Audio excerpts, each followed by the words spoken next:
Disruptive Environmentalist.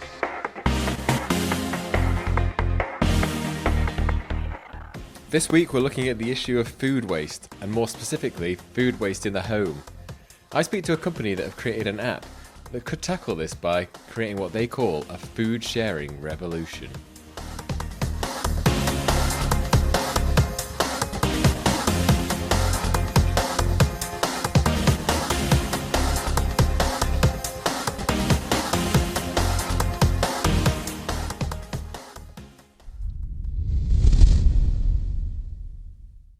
Food waste is a massive environmental issue, and one that often doesn't get as much attention as it perhaps deserves. We often look to shift the blame to producers and supermarkets, but actually it turns out that we may be more to blame ourselves than we think. Here in the UK, for example, households are responsible for well over half the food waste of the country, with the average UK family throwing away a quarter of their weekly food shop. This is approximately £800 of food per year per household, and collectively adds up to £15 billion. That's £15 billion of food in landfill. And it isn't just the emissions of the food when it gets to landfill, but the pointless environmental cost to get it there. You often have the biodiversity loss caused by the production of the food in the first place, then the transportation cost to get it from all the corners of the earth, then the refrigeration costs, the packaging, all to end up in the bin. This is a problem that isn't showing any signs of slowing down, so we clearly need some disruption. And today's interviewee has an app that is already starting to tackle the issue on a global scale. In this episode I talked to Tessa Clarke, who co-founded the company Olio back in 2015. Olio is an app that aims to tackle the problem of food waste by connecting neighbours with each other and local businesses so that surplus food can be shared and not thrown away. This could be food nearing its sell-by date in local stores, spare homegrown vegetables, or bread from the baker, for example. Anything that is going to be thrown away that perhaps someone else might have a need for. The app is growing and starting to take off in a big way. But I won't explain too much more because Tessa does a much better job of that than I do in the interview. So we'll jump right in. How big a problem from an environmental point of view do you see this issue of food waste? And moving on from that, how did you then come up with the idea of this app originally? And could you give us a little bit of a background into how it works? So I think food waste is one of the biggest environmental problems of our time, and but it's very little is known about it. So I think a lot of people increasingly know that globally a third of all the food we produce gets thrown away, which is worth $1 trillion. And if food waste were to be a country, it would be the third largest source of greenhouse gas emissions after the USA and China. But what most people don't realise is that in countries such as the UK, US, Western Europe, etc., well over half of all food waste takes place in the home. And that's in contrast to less than 5% of all food waste actually takes place at a retail store level. So that's a really common misconception. And I think it's also worth touching on, I'm sure your listeners will be familiar with this, but with Project Drawdown, which was a collaborative piece of work that came out in 2017 now, where I think there's approximately 80 of the world's leading climate change scientists said enough of the doom and gloom about climate change. Let's stack rank the top 100 solutions to the problem of climate change. And in position number 3 was reducing food waste. And we like to point out that comes above electric cars and above solar power. So they are topics that are receiving an enormous amount of investment and media coverage, but actually food waste is far more transformative in terms of its potential to solve the problem of climate change. In terms of how the idea of Olio came about, it really came about from a personal experience. So I was living overseas 4 years ago, and on moving day, the removal men said that I had to throw away all of our food. Now, I grew up on a farm. My parents are farmers, so I know just from first-hand experience just how much hard work goes into producing the food that we all eat every day. So I was absolutely not going to throw away this food. So much to their irritation, I stopped packing. I bundled up my newborn baby and my toddler at the time, and I set out onto the streets with this food to try and find someone to give it away to. And to cut a very long story short, I failed miserably. And I thought about sort of knocking on all of my neighbours' doors, but realised I just didn't have the time to do that. And even if they were in, it was probably going to be really awkward and embarrassing because they might not want what I had. So I ended up taking that food back to my apartment, and when the removal men weren't looking, sort of smuggling the non-perishable stuff into my packing boxes. And to me, it seemed absolutely absurd that I should have to resort to this and have my only other alternative to be throw perfectly good food in a bin, when surely there should be an app where I can just share this food with someone who lives nearby. So that was the light bulb moment for Olio. Could you just give us a little bit of an idea of how it works then? And also another point I was going to make is that with a lot of these ideas and what seem like quite big ideas, it's one thing having the idea, but actually getting it from concept to delivery can be the stumbling point for many people. That's something we've focused on in past episodes of the podcast. And what I often ask other interviewees is how did they get from idea to concept and then to finally a product that people can buy, because that's where a lot of the sticking points are. So yeah, could you give us a little bit of a background into how it actually works and how did you get from that point of idea, which is one thing, but to actually getting something that people can use and that's out there now in the world? Yeah, so how it works is that if you have some food that you don't want or need, so you could be going on holiday, moving home, you might have been working late, unwanted food gifts, perhaps you're going on a diet, maybe you're a keen gardener, overcated for a party, whatever the reason, you just snap a photo of your food and add it to the Olio app. Neighbours who live nearby then get an alert letting them know that some new food has been added near them. They can then browse the listings, request what they want, and then you arrange the pickup via private messaging within the app. And the pickup takes place sort of neighbour to neighbour, generally on the doorstep. Although obviously it's up to the person who's added the listing. They can have the pickup location wherever they want it to be. And it's worth pointing out that half of all food listings added to Olio are requested in less than 2 hours. Wow. So the demand for this food is incredibly high. So actually, ironically, our challenge is not will people want to pick up food from their neighbour? Our challenge is the inverse. It's how can we encourage more people to think that a neighbour would want their food and to get them to share it rather than sort of tossing it in the bin.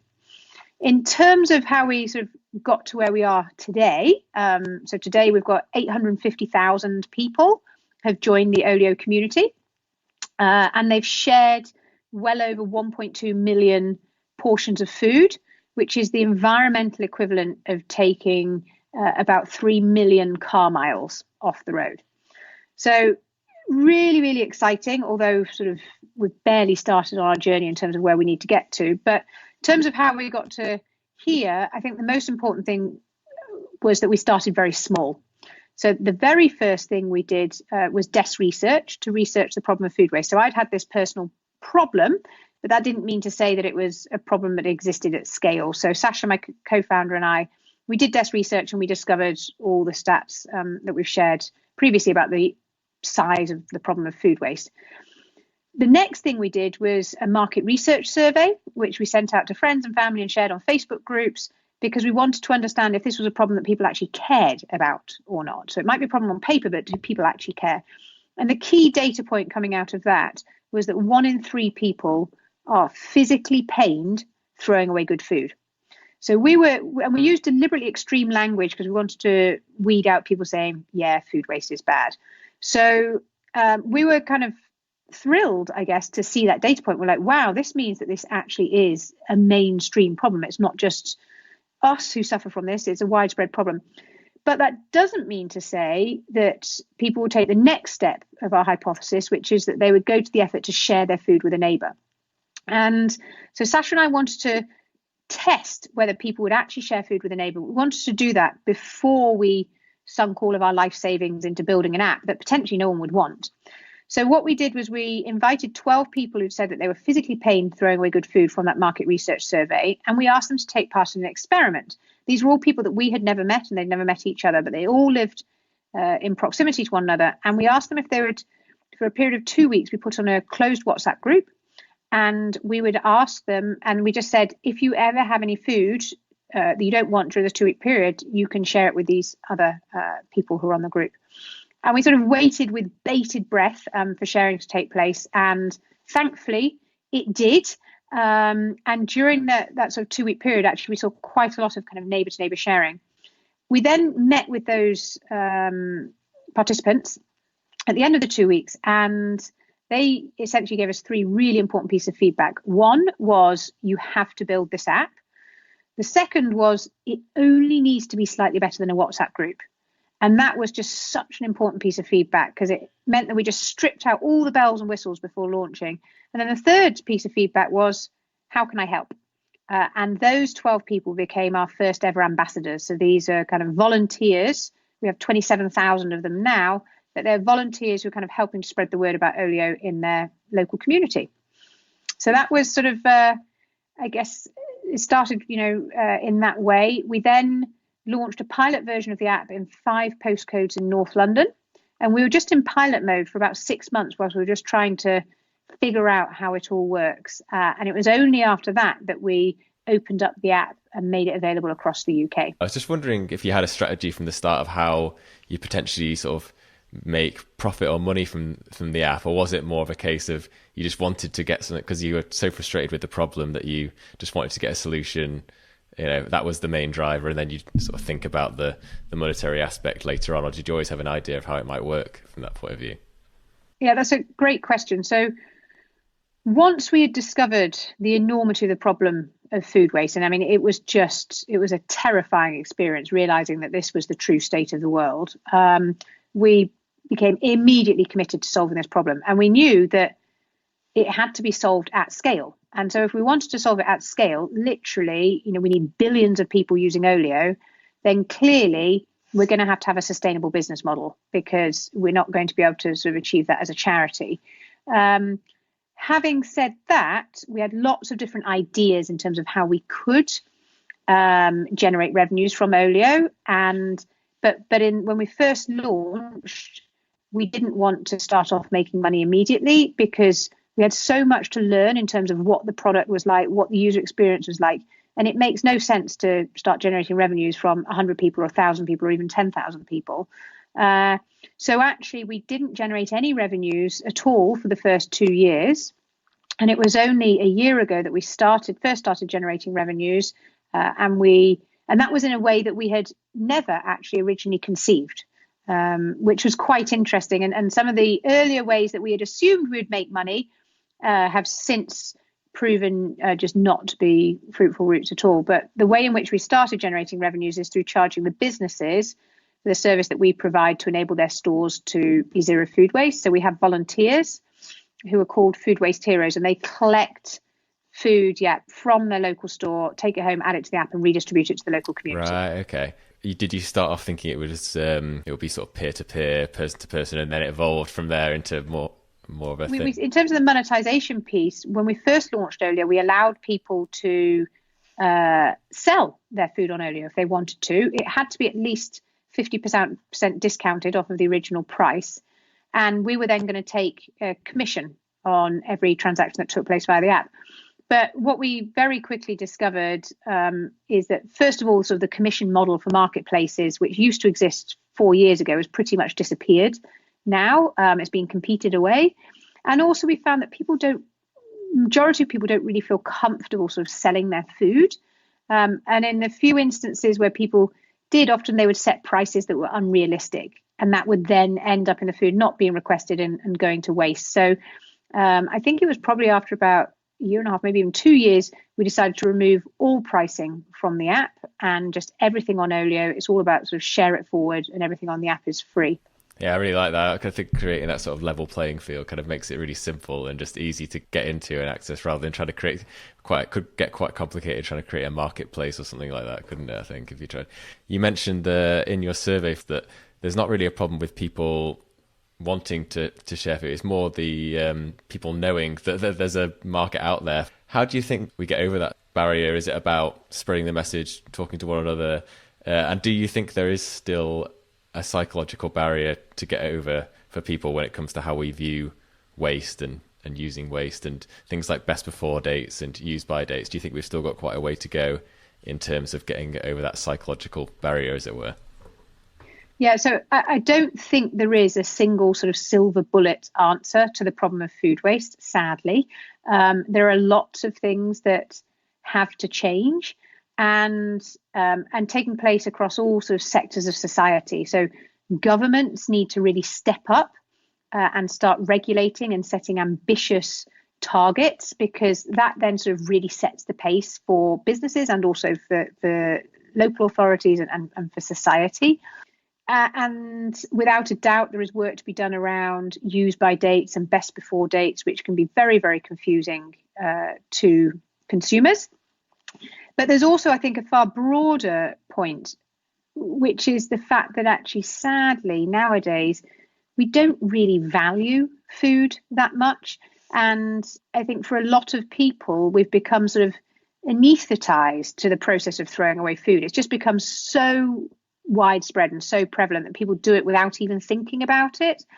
So I think in order to change that, we've got to start off with driving awareness of the problem of food waste, awareness of the scale of it, and get people really emotionally engaged in it, get them understanding how much water or energy or blood, sweat and tears went into producing that one banana, that perhaps they don't feel bad chucking one banana in the bin, but we need to make sure that everyone is aware, well, there are another 27 million households that are also just chucking one banana in the bin today, and that collectively these small actions actually do have a massive impact. So at the moment, these small actions are having massive impact very negatively, but it's actually really exciting, because if you flip it on its head, it's like, wow, actually, if we all start to change our behaviours, then we can have a massive positive impact and really start to solve this problem. Then we've got to obviously get to the point where everyone hopefully understands that it's not just the environmental cost of throwing it away, but there's a massive chain of different events that have gone into the production of that one piece of fruit, when you go through all the stages. Exactly. And I think that's because we do have an enormously long supply chain in food. So, and it starts off hundreds of thousands of miles away from ourselves often. So, a landmass larger than China is used every year to grow food that is never eaten. So that is sort of species that are being driven into extinction, soil that's being degraded, indigenous populations displaced, all the biodiversity that's being destroyed, to create something that ultimately is never used for the purpose for which it was intended. And then to make it even worse, so the food goes through that enormously long supply chain. And then when it ends up being thrown away into landfill, when food decomposes without access to oxygen, it creates methane. And methane is roughly 23 times more deadly than CO2. So just the whole thing is just a complete and utter mess. I mentioned at the start about how we shouldn't simply blame supermarkets for the food waste problem, as a large amount of the food is actually wasted within the home. However, do you think that supermarkets do have to take some of the blame for pricing food too cheaply, perhaps, and hence maybe creating a problem where we don't value food highly enough, and therefore, we're quite happy to throw it away and simply buy more? I'm a bit torn on this point, because after speaking to the charity Common Cause Foundation in a previous episode, who said we should be careful in using financial incentives to drive better environmental behaviours. Otherwise, you end up with this, with convincing people that they should do things to save money rather than simply doing them because it's the best thing for the environment. But surely cost has to play a part here. Well, so in terms of sort of, is food too cheap? If you look at all the data, the proportion of a typical family's disposable income that is spent on food has fallen dramatically over the past 50 years. And so that is an indisputable fact. However, sadly, there's another indisputable fact, which is that in this country, we have 8.4 million people living in food poverty. And half of those people are living in severe food poverty, which means they do not know where their next meal is coming from.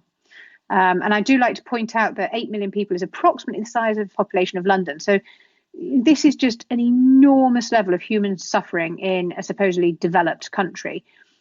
So for me, sort of putting up the price of food is not something that I would advocate, because there is already an enormous amount of hunger in this country. So sadly, food is sort of too cheap for one group of people and it's too expensive for another.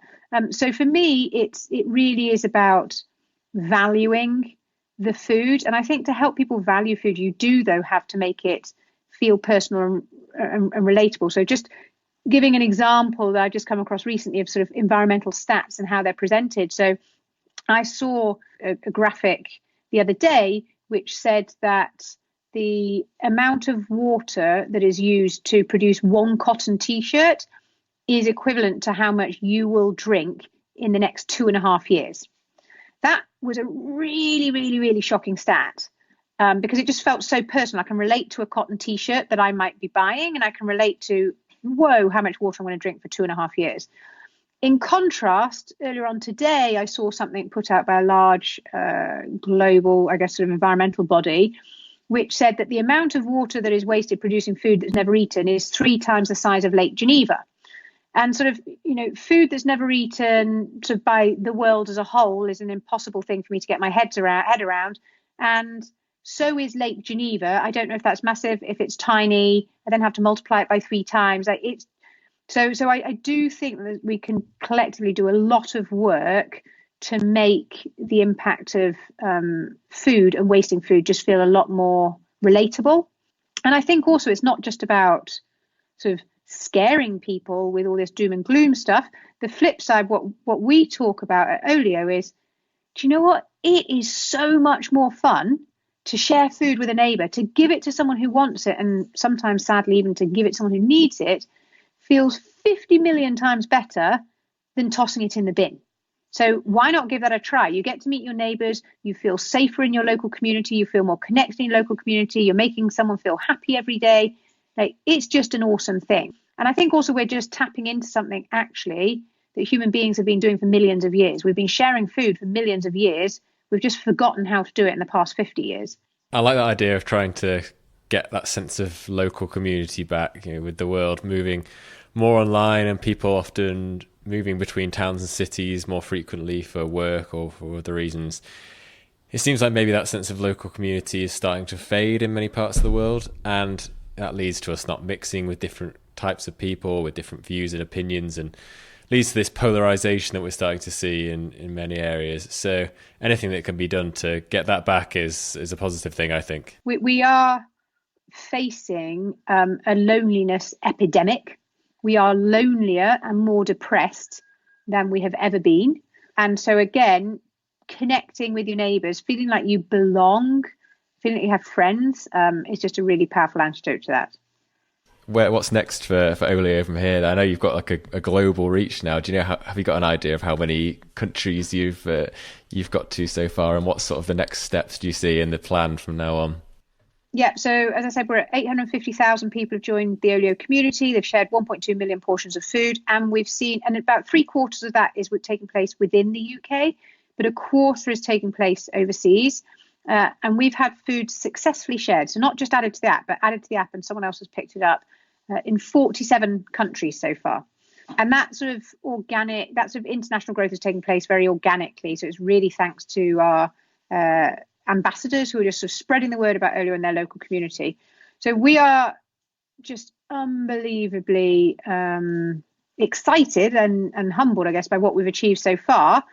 But we actually spend all of our time thinking about the future and what we need to achieve, because if humanity, if we want to stand any chances whatsoever of mitigating the worst effects of climate change, we have to solve the problem of food waste, and we have to solve it in the home. And so our goal is we want 1 billion people using Olio in 10 years' time. Wow, okay. I like it. It's ambitious. With that as our goal, we have barely even started. I'm just intrigued to know, as it grows, is this kind of face-to-face sharing, driving and meeting up face-to-face going to remain a key part of it? Or do you see some sort of maybe delivery or collection points system going on? I mean, there's obviously other environmental issues with delivery services and stuff, but have you had ideas around that? So in the early days, we did think a lot about that, but actually the more Olio grows, the less need you have for any form of delivery. That's true, because the number of people who are signed up near you becomes more and more. So where I am in North London, you can add a listing to the app, and I can probably 1 in 10 times I will have a neighbour at my door in less than 10 minutes. So there's no need for a delivery service. And actually, our kind of vision for the world is one where, rather than us going to Amazon and buying everything brand new and having it delivered by a drone, instead, when we want something, the first thing we'll think is, what can I source from my local neighborhood? What can I give a second life to? And that you will get used to something sort of much faster than Amazon drone, in a way that is much more sustainable for the planet, and in a way that just is more enjoyable and feels good. There is an element of the app, isn't there? It's not just food. You can actually share other items. So that you can share, is an area exactly. You're moving into as well. Yeah, so we have a non-food section as well for toiletries and cosmetics and books, clothes, toys, etc. Well, I really love the idea, and I hope it continues to spread as it is doing. And I'm going to need to try and use it more. I've used it a couple of times myself, but I want to use it much more going forward. One final question now, something a bit different I haven't tried before, but something I want to try and bring in to future episodes. If you could come up with a message or inspirational quote that could appear on every billboard across the country for just one day, preferably with an environmental theme, but it doesn't have to be, what would it be and why? Well, funnily enough, we are hoping to sort of later on this year or next year be taking out exactly that sort of advertising. So I don't know the answer to that yet, but clearly it would be something along the lines, something sort of inspirational that would be encouraging people to give it a go and try, raid your cupboards today and try sharing with a neighbour.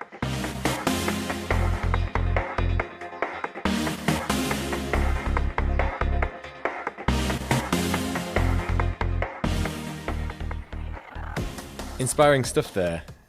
As I've discussed before, it's one thing having a disruptive idea, but it's a whole different thing taking it from that idea and putting it out into the real world as a product, especially when you're trying to solve a problem as big as food waste. But Olio have had that idea and they're making it happen. And if it can connect us with our neighbours and bring back that idea of local community, then even better. If you want to find out more about Olio, head to www.olioex.com. Or you can follow them on Twitter. It's at Olio_EX. And likewise, if you want to follow me on Twitter, and I'd also appreciate any feedback. We're 8 episodes into this now. If you think it's good, if you hate it and think there's things that could improve, then all feedback is welcome. You can find me at environment_Rob. Cue the theme tune.